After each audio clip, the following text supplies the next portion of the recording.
కృపాక్షేమము నీ శాశ్వత జీవము నా జీవిత కాలమంతయు నీవు దయచేయువాడవు.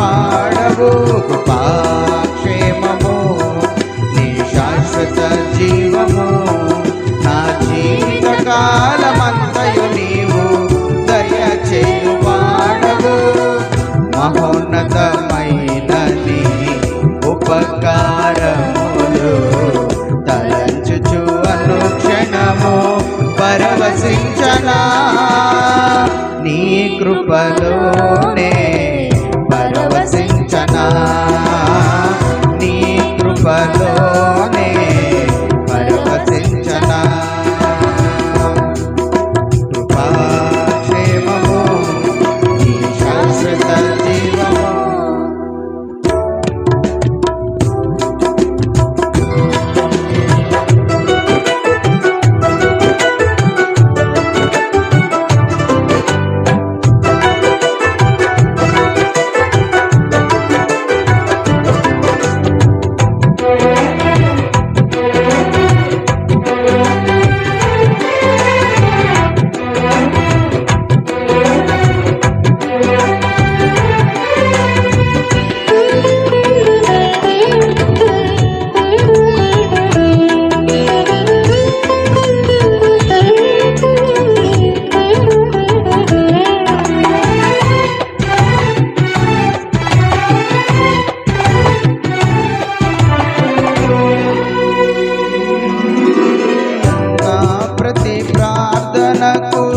నీవిచ్చిన ఈవులే లెక్కకు మించిన దీవెనలైనాయి.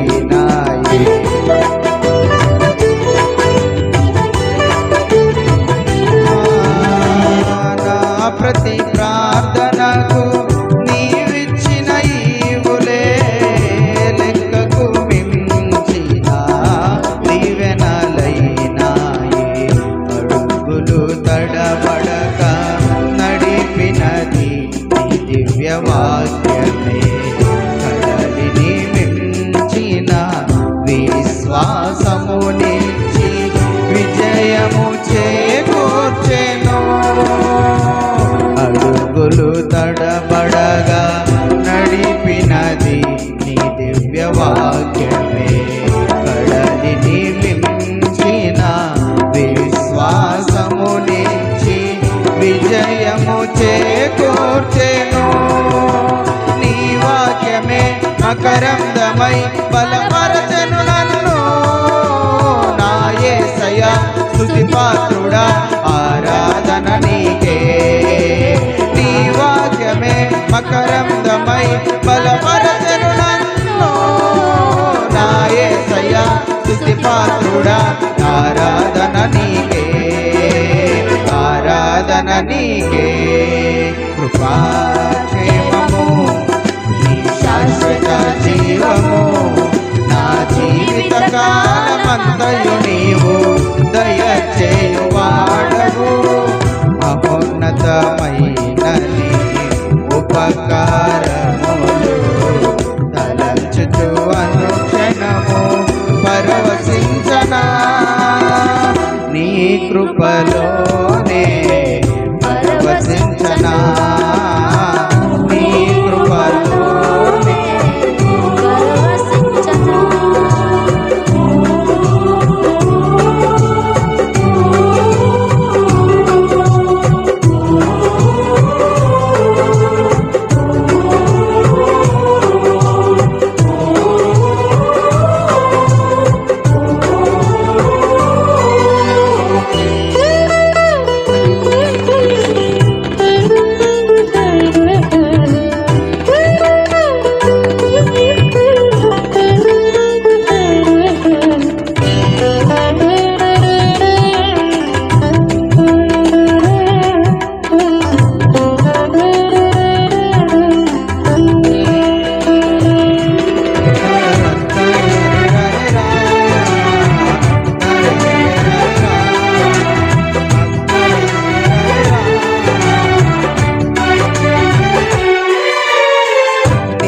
సత్య మార్గములో నేర్చుకున్న పరిమళింపజేసి సాక్షిగా నిలిపాయి.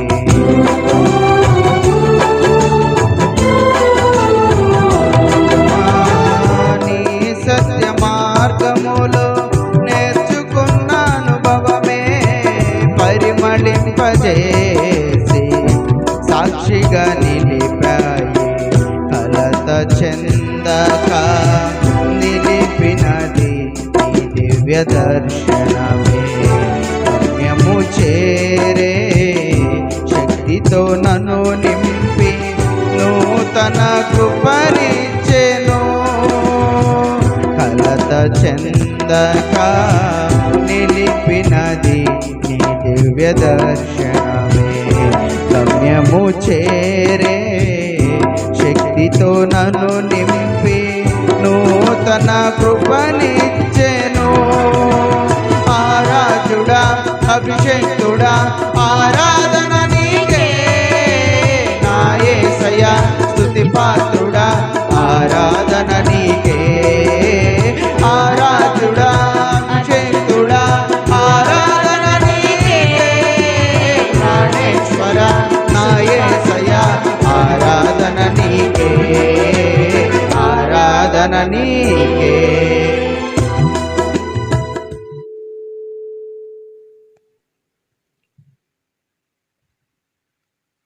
దేవుని యొక్క వాక్యములో మరి దేవుడు ఇంతవరకు కూడా మనల్ని కాచి కాపాడి ఆయన చిత్తములో నడిపిస్తున్నాడంటే ఇది మన యొక్క నీతి కాదు, భక్తి కాదు, మన యొక్క యథార్థత కాదు, కేవలం ఆయన కృపను బట్టి మాత్రమే మనము జీవిస్తున్నాము. ఈ స్థితిలో ఉన్నామంటే అది దేవుడిచ్చినటి మహాకృపను బట్టి మాత్రమే అని మనము గ్రహించాలా. మరి దేవుని యొక్క వాక్యములో కొన్ని విషయాలను మనము ధ్యానం చేసుకుందాము. ఆదికాండము 12వ అధ్యాయము 1వ వచనం నుంచి 4వ వచనం వరకు మనము చూద్దాము. యెహోవా, నీవు లేచి నీ దేశము నుండి నీ బంధువుల యొద్ద నుండి నీ తండ్రి ఇంటి నుండి బయలుదేరి నేను నీకు చూపించు దేశమునకు వెళ్ళుము. నిన్ను గొప్ప జనముగా చేసి నిన్ను ఆశీర్వదించి నీ నామమును గొప్ప చేయుదును. నీవు ఆశీర్వాదముగా నుందువు. నిన్ను ఆశీర్వదించు వారిని నేను ఆశీర్వదించెదను, నిన్ను దూషించు వారిని శపించెదను. భూమి యొక్క సమస్త వంశములు నీ యందు ఆశీర్వదింపబడునని అబ్రహాముతో అనగా యెహోవా అతనితో చెప్పిన ప్రకారము అబ్రహాము వెళ్ళెను.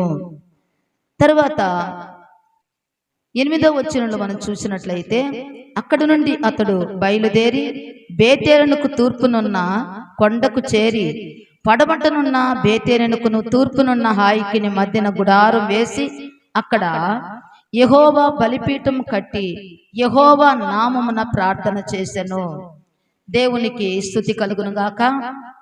దేవుని యొక్క నామములో మరి అబ్రహామును పిలిచినటువంటి దేవుడు, మరి అబ్రహాము దేవుని యొక్క పిలుపుకు లోబడి మరి ఆయన ఎక్కడికి వెళ్ళమన్నాడు అని అడిగి ఆయన్ని ఏ విధంగా కూడా విసిగించకుండా చెప్పినటువంటి మాటను బట్టి అబ్రహాము బయలుదేరి మరి బేతేలునకు ఆయికును మధ్య ఒక గుడారం వేసి ఆ గుడారం దగ్గర ఒక బలిపీఠము కట్టి యెహోవా నామమున ప్రార్థన చేసెను. ప్రార్థన, దేవుని యొక్క నామములో ప్రార్థన. మనము ఎల్లప్పుడూ కూడా ప్రార్థన చేయాలి, ఎడతెగకుండా ప్రార్థన చేయాలి, విసుగు చెందకుండా ప్రార్థన చేయాలి. ప్రార్థన మన ఆయుధం, ప్రార్థన మన ఊపిరి, ప్రార్థనే మనకు ప్రాణంగా బ్రతికేటట్లుగా ప్రార్థన చేసే వారముగా, ప్రార్థన ఆత్మ కలిగి ప్రార్థనా పరులుగా ప్రార్థించి ప్రతిఫలాన్ని పొందేవారముగా మనం ఉండాలని ఇక్కడ మన యొక్క మూల పురుషుడు మనకు తెలియజేస్తున్నాడు. అబ్రహాము మనకు తెలియజేస్తున్నది ఇక్కడ ప్రార్థన బలిపీఠమును కట్టి యెహోవా నామమున ప్రార్థన చేసెను అని మనము ఇక్కడ చూడగలుగుతున్నాము. అదే ప్రార్థనా బలిపీఠం. ప్రతి కుటుంబంలో కూడా ప్రార్థనా బలిపీఠం ఉండాలా. ప్రతి జీవితంలో కూడా ప్రార్థనా బలిపీఠం ఉండాలా. ప్రార్థన లేని జీవితం ప్రాణము లేని శరీరము లాంటిది అని మనకు తెలియజేయబడుతున్నది. కాబట్టి మనము నిత్యము కూడా ప్రార్థించే వారముగా, దేవుణ్ణి మనము అడిగే వారముగా ఉండాలా. ఎందుకంటే రోమీయులకు రాసిన పత్రిక 10వ అధ్యాయము 12-13 వచనాల్లో మనం చూసినట్లయితే అక్కడ మనకు ఒక మాట తెలియజేయబడుతున్నది. రోమీయులకు రాసిన పత్రిక 10వ అధ్యాయము, రోమీయులకు రాసిన పత్రిక 10వ అధ్యాయము 12వ వచనం.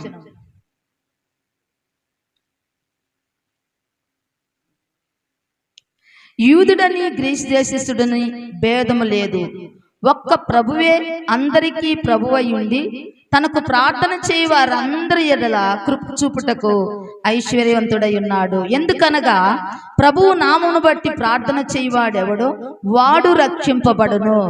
ప్రార్థన చేసిన వారు రక్షించబడతారు. ప్రార్థన చేసిన వారు మేలును పొందుకుంటారు. ప్రార్థించేటటువంటి జీవితం మనకు కావాలి.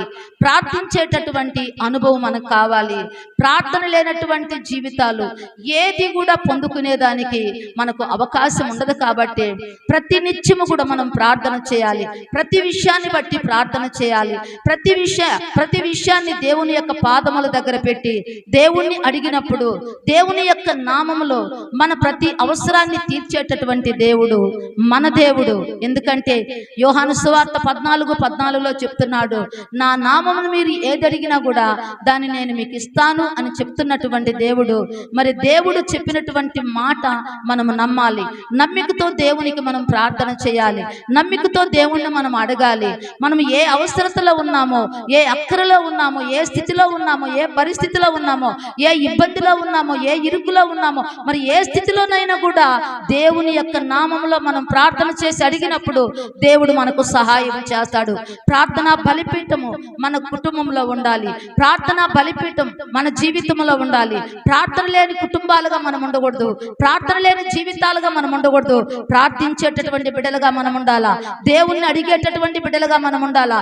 దేవుడు చెప్పినటువంటి మాటకు లోబడేటటువంటి బిడ్డలుగా మనం ఉండాలా. అబ్రహాము దేవుని మాటకు లోబడ్డాడు. ఆయన వెళ్ళమన్న స్థలానికి వెళ్ళి ఆయన అక్కడ ఊరికని ఉండలేదు, కానీ అక్కడ ఒక గుడారం వేసుకున్నాడు. ఆ గుడారం దగ్గర ఒక బలిపీఠం కట్టాడు. ప్రార్థన చేశాడు కాబట్టి అబ్రహాము దీవించబడ్డాడు, ఆశీర్వదించబడ్డాడు. అబ్రహాము ఆశీర్వదించబడ్డాడు అని మనం అనుకుంటున్నామే, కానీ అబ్రహాము ఆశీర్వదించబడడానికి కారణమేంది? అబ్రహాము దీవించబడడానికి కారణమేంది? దేవుని యొక్క మాటకు లోబడ్డాడు. దేవుని యొక్క మాటకు విధేయతను చూపించాడు. వెళ్ళమన్నటువంటి స్థలానికి వెళ్ళాడు. వెళ్ళి అక్కడ ఆయన నిర్లక్ష్యముగా ఖాళీగా ఉండలేదు, కానీ అక్కడ దేవుని యొక్క నామాన్ని బట్టి అక్కడ ఒక బలిపీఠమును కట్టి, ఆ బలిపీఠమును కట్టి ప్రార్థన ఆయన ఆరంభించాడు. ప్రార్థన ఆయన స్టార్ట్ చేశాడు. అప్పుడు ఆయన జీవితం అనేది ఆశీర్వదించబడింది అని మనం గ్రహించాలి. ఎందుకంటే దేవుని యొక్క నామములో మనం ఏది అడిగినా కూడా దేవుడు ఇస్తాను అని చెప్పినటువంటి దేవుడు. ఆయన చెప్పి చేయకుండా ఉండేటటువంటి దేవుడు కాదు. ఆయన మనకు ఏదైతే చెప్పాడో దాన్ని చేసేటటువంటి దేవుడు. కాబట్టి నా నామములో మీరు ఏది అడిగితే దాన్ని నేను మీకు ఇస్తాను అంటున్నాడు. నా యందు మీరును మీ యందు నా మాటలు నిలిచి ఉంటే మీకు ఏది ఇష్టమో అడగండి, అది నేను మీకు ఇస్తాను అన్నాడు. దేవుడు చెప్పినటువంటి మాటను నెరవేర్చే దేవుడు. కాబట్టి మనం ప్రార్థన చేయాలి. ఎల్లప్పుడూ కూడా ప్రార్థన చేయాలి. విసుగు చెందకుండా ప్రార్థన చేయాలి. మెలకువతో ప్రార్థన చేయాలి. పోరాటంతో కూడిన ప్రార్థన చేయాలి. ప్రార్థనలో పోరాడాలి. మనం ఏదైతే కావాలనుకుంటున్నామో, ఏదైతే మనకు రావాలనుకుంటున్నామో, ఏదైతే మనకు జరగాలనుకుంటున్నామో అప్పుడు మనము ప్రార్థనలో వైరాగ్యం కలిగి ప్రార్థన చేయాలా. అందుకే మరి యేసు ప్రభువు మరి ఒక చోట ఎబ్రీయులకు రాసిన పత్రిక 5వ అధ్యాయము మరి 7వ వచనంలో మనం చూసినట్లయితే, ఎబ్రీయులకు రాసిన పత్రిక 5వ అధ్యాయము 7వ వచనంలో మనం చూసినట్లయితే మరి ప్రభువైనటువంటి యేసయ్య ఏ రీతిగా ప్రార్థన చేస్తున్నాడో, మరి ప్రభువుకు ప్రార్థన అవసరమైంది. మనకు ప్రార్థన మరి ఎంతగా అవసరమవుతుందో మనం చూసుకోవాలి. ఇక్కడ 5వ అధ్యాయము 7వ వచనంలో మనం చూసినట్లయితే, శరీరధారి అయిన దినములలో మహారోదనముతోను కన్నీళ్లతోను తన్ను మరణము నుండి రక్షింపగలవానికి ప్రార్థనలను యాచనలను సమర్పించి భయభక్తులు కలిగి ఉన్నందున ఆయన అంగీకరింపబడెను. ఆయన కుమారుడయుండియు తాను పొందిన శ్రమల వలన విధేయతను నేర్చుకొనెను. మరియు ఆయన సంపూర్ణ స్థితి పొందిన వాడై మెల్కీసెదెకు క్రమములో చేరిన ప్రధాన యాజకుని దేవుని చేత పిలువబడి తనకు విధేయులైన వారందరికీ నిత్య రక్షణకు కారకుడాయను. మరి ప్రభువైనటువంటి యేసయ్యకు ప్రార్థన అవసరమైంది. ఆయన శరీరధారి అయిన దినములలో మహారోదనముతోనూ కన్నీళ్లతోనూ తన్ను మరణము నుండి రక్షింపగలవానికి ప్రార్థనలను యాచనలను చేస్తున్నాడు. మరి దేవునికి ప్రార్థన అవసరమైనప్పుడు మనకు ప్రార్థన అవసరం అవుతుందా? అవసరం అవుతుంది. మనకు ప్రార్థన చేయాలి మనము. మరి ప్రభువు ప్రార్థన అవసరమైంది.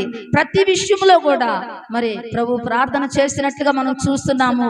అది మరి ప్రభు ప్రార్థన చేసి ఆ ప్రార్థన మనము చేయాలని మనకు తెలియజేసి ఉన్నాడు. ప్రార్థన లేకుండా మనం ఏది కూడా పొందుకోలేము. ప్రార్థన లేకుండా దేన్ని కూడా జయించలేము.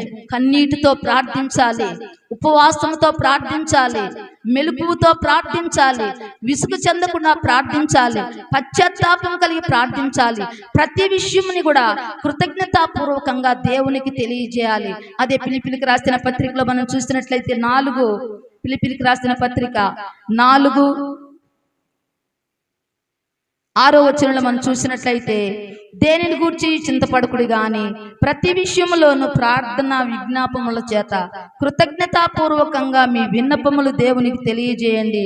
అప్పుడు సమస్త జ్ఞానమును మించిన దేవుని సమాధానం యేసుక్రీస్తు వలన మీ హృదయములకును మీ తలంపులకును కావలి ఉండును. దేనిని గురించి కూడా మనము చింతపడనవసరం లేదు. ఎందుకంటే మనకు దేవుడు సహాయకుడుగా ఉన్నాడు. నువ్వు అడిగినప్పుడు దేవుడు ఇస్తానని ఆయన వాగ్దానం చేసినటువంటి దేవుడు.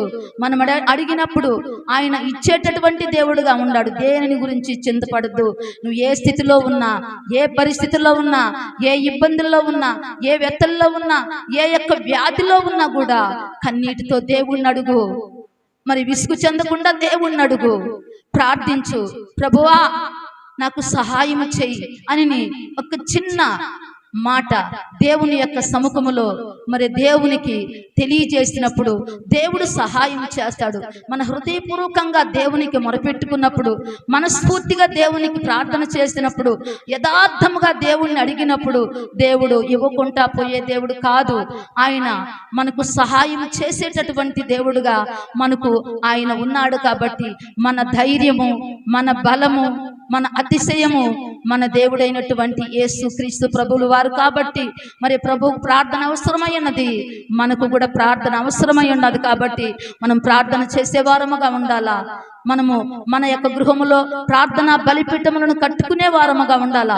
మన జీవితంలో ప్రార్థనా బలిపీఠాలు కట్టుకునే వారముగా ఉండాలా. పడిపోయినటువంటి మన ప్రార్థనా బలిపీఠములు కట్టుకొని మరి ప్రభు వైపు చూద్దాము, ప్రభువుని అడుగుదాము, ప్రభువుని వేడుకుందాము. ఆయన్ని ప్రార్థన చేసిన వారందరూ కూడా రక్షించబడతారని దేవుని యొక్క వాక్యంలో మనం చూస్తున్నాము. ఆయన ఐశ్వర్యవంతుడుగా కనుక మనకు ప్రార్థన చేసినప్పుడు ఆయన కృప, ఆయన కాపుదల, ఆయన భద్రత ఇచ్చి మనకు ఆయన సమాధానం కలగజేసేటటువంటి దేవుడు. దేన్ని గురించి మీరు చింతపడొద్దన్నాడు, దేన్ని గురించి మీరు భయపడొద్దన్నారు, దేన్ని గురించి మీరు దిగులు పడొద్దన్నాడు. ఎందుకంటే దేవుడు మనకు తోడుగా ఉన్నాడు, దేవుడు మనకు రక్షకుడుగా ఉన్నాడు, దేవుడు మనకు ఆయన చిత్తాన్ని ఎరిగి మనకు సహాయం చేసేటటువంటి దేవుడుగా ఉన్నాడు. కాబట్టి మనం దేన్ని గురించి కూడా భయపడకుండా ప్రార్థన చేసే వారముగా ఉండాలా.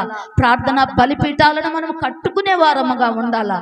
ఎల్లప్పుడూ కూడా ప్రార్థన చేసి దేవుని వైపు చూసే వారముగా ఉండాలి. ఎందుకంటే సర్వజీవుల కన్నులు నీ వైపు చూస్తుండగా తగిన కాలమందు మీరు ఆహారం ఇచ్చేటటువంటి దేవుడై ఉన్నారనే ఒక ఆ మాటను బట్టి మనం ప్రార్థన చేసే వారముగా ఉండాలా. ఎందుకంటే ఆయన వైపు చూసిన వారికి ఎప్పుడు కూడా సిగ్గు అనేది కలగదు. కానీ ఆయన వైపు చూసినప్పుడు మనకు వెలుగు కలగతాది, మనకు కృపనిస్తాడు, మనకు ఆయన కాపుదల, ఆయన భద్రతనిచ్చి, ఆయన ఆహారాన్ని ఇచ్చి మనల్ని ఆదుకునే దేవుడు, మనల్ని పోషించే దేవుడు, మనల్ని సంరక్షించే దేవుడు. ఏ స్థితిలోనున్నా మనకు ఆయన చాలినటువంటి దేవుడుగా ఉన్నాడు. కాబట్టి ఏ స్థితిలోనైనా కూడా మనం ప్రార్థించి దేవుని యొక్క కృపను పొందుకునే వారముగా ఉండాలని దేవుడు ఇష్టపడుతున్నాడు. కాబట్టి అబ్రహామును పిలిచినటువంటి దేవుడు నమ్మదగిన దేవుడు. ఆ పిలుపుకు లోబడ్డాడు. మరి ఆ పిలుపుకు లోబడి మరి వెళ్ళి అక్కడ గుడారం వేసి ప్రార్థనా బలిపీఠాన్ని కట్టి ప్రార్థించాడు. ఆశీర్వాదానికి కారుకుడయ్యాడు. విశ్వాసులకు తండ్రిగా మారాడు. మరి అనేకమైన దీవెనలతో, అనేకమైన ఆశీర్వాదాలతో మరి అబ్రహామును దీవించినటువంటి దేవుడు, ప్రార్థించినటువంటి అబ్రహామును దీవించిన దేవుడు ఈ రోజు మనం ప్రార్థించినప్పుడు మనమను దీవించి మనమను కాపాడి ఆయన కృపకు పాత్రుడుగా చేస్తాడు. ఎందుకంటే దేవుడు ఎంతైనా కూడా నమ్మదగిన దేవుడు, పిలిచినటువంటి దేవుడు నమ్మదగిన దేవుడు. కాబట్టి మనకు తోడుగా ఉన్న దేవుడు గొప్ప దేవుడు, ఘనమైన దేవుడు, సర్వశక్తిమంతుడు, సర్వాధికారి. కాబట్టి ఆయన నామంలో మనము ఏది అడిగినా కూడా ఆయన తప్పకుండా మనకిచ్చేటటువంటి దేవుడుగా ఉన్నాడు. కాబట్టి మనం ప్రార్థన చేద్దాం, మనం ప్రార్థన చేద్దాం. ప్రార్థనలో మన ప్రతి అవసరాన్ని తీర్చేటటువంటి దేవుడు కాబట్టి నిత్యము కూడా ప్రార్థన చేద్దాం. ఏకున లేచి ప్రార్థన చేద్దాం. మరి మనకు ఏ యొక్క పరిస్థితుల్లో మనం ఉన్నా కూడా సరే దేవునికి ప్రార్థన చేసే వారముగా ఉండాలా, ప్రార్థించి పొందుకునే వారముగా ఉండాలా. అట్టి కృప దేవుడు మనకు అనుగ్రహించాలని మనం ప్రార్థన చేద్దాం. స్తోత్ర నాయన, పరిశుద్ధ ప్రేమ కలిగిన మా తండ్రి, కృప కలిగిన మా దేవా, నీకు వందనాలు, స్తోత్రాలు నాయన. తండ్రి ఇదిగో నాయన, ప్రార్థించిన వారికి నాయన సహాయం చేస్తానని చెప్పిన దేవుడు నా తండ్రి నాయన, ప్రార్థించడం మాకు నేర్పించు నాయన. తండ్రి ఆనాడు శిష్యులు ప్రార్థన అడిగినప్పుడు నా తండ్రి పరలోక ప్రార్థన వారికి నేర్పిన దేవుడు నా తండ్రి. ప్రభువా, ప్రార్థించే వైనం, ప్రార్థించే విధానం మాకు నేర్పించు నాయన.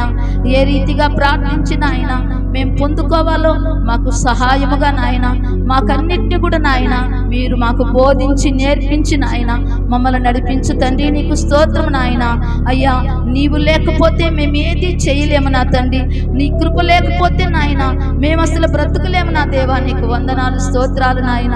ప్రార్థన ఆలకించువాడా తండ్రి, ప్రార్థన అంగీకరించువాడా నాయన, మా ప్రార్థన అనుకూలంగా మార్చండి ప్రభువా. అయ్యా, మా నోటి మాటలు, మా హృదయ ధ్యానము నీ దృష్టికి అంగీకారముగా ఉండటానికి సహాయం చేయండి ప్రభువా. అయ్యా, ప్రార్థించిన ప్రతి బిడ్డను నాయన మీరు నాయన అంగీకరించి ఆశీర్వదించిన తండ్రి, నీ కృపను అనుగ్రహించమని అడుగుతున్నాను తండ్రి దేవా. అయ్యా అయ్యా నీకు స్తోత్రం. సహాయం చేయి ప్రభువా, సమాధానం దయచే ప్రభువా, నెమ్మదిని దయచే ప్రభువా. అయ్యా నీకు స్తోత్రములు నాయన. కనికర స్వరూపుడా, కారుణ్యమూర్తి నాయన, కృప చూపుటలో ఐశ్వర్యవంతుడా నా తండ్రి.